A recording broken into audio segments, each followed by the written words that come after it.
Hey guys, so I promised I'd get this video out to ASAP, so here I am about 4 or 5 days after, but I've been finishing up schoolwork and whatnot. So, first off, I just want to apologize for my horrible appearance. I don't have any makeup on whatsoever, so I'm sorry if I am repulsing you. So, let's get started. Okay, Japanese phone numbers. Let me just do a little disclaimer. I don't have this information memorized, so I'm kind of reading off my computer because it's a lot of information. Okay, so when I'm looking down, that's what I'm doing.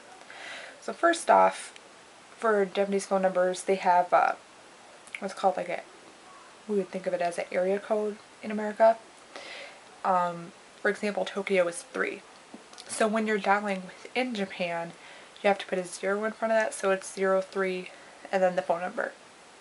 When you're dialing outside of Japan, you have to dial 81, which is the country number, I guess, and then 3 without the 0, and then the phone number. Okay.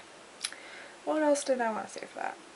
Oh, there was also something on here about, what is it called? Bio-nanome? I'm not quite sure what that means, honestly. But it gives a really long address with email and everything. I'm not really sure the relevance of that, but I'm going to put the link in the description box, so if you guys want to check that out, it gives the name.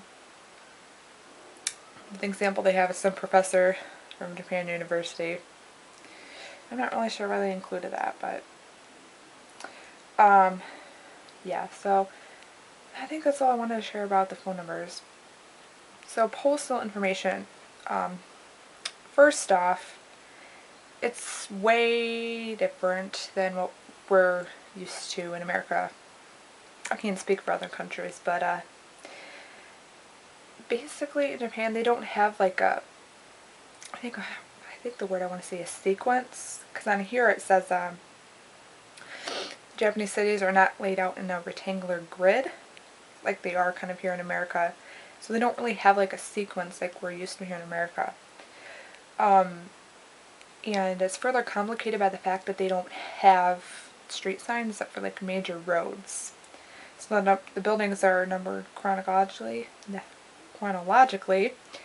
rather than sequentially. This video is horrible, I'm sorry guys. Okay, so there's 2 ways you can write an address in Japan. You can write it in total Japanese, which is really long and complicated. You have, first off, the postal symbol, followed by the postal code. And then you have the prefecture name, which is kind of the equivalent of the state in America. And then you have the city written next, or it could be a village, city, ward, etc. And the example they gave online, it's Chuo ward. You would write it Chuoku, and another one I've heard of is Minato-ku, which is kind of around Shinjuku, I think. And then you have your sub area, which in the example they gave it was Ginza. And I kind of think of a sub area kind of as a suburb, like we have here in America. Like in Detroit, they have Rochester, which is kind of a suburb of Detroit. So that's kind of how I think of it. And it's probably not the best way to think of it, but that's kind of how I remember it. And then you break that sub area down even further. You have the sub area number, block number, and house number. An example they gave for the sub area number, it's 5, block 2, and then building is 1. Then you have your last name, first name, and then your title. Which I think an example is Sama, I think. It's the equivalent of Mr. or Miss, etc. I've never wrote titles, but I have gotten letters with Miss on them for me. It's not something I do. Now, if you want to write it in English, it's a lot easier. You have your name first, actually title, then name, and then you have the sub area, then block, and then building again. And then you have Ginza, which is the sub area, and then you have the prefecture. So it's a little backwards. And then you have the city. And then you have the postal code.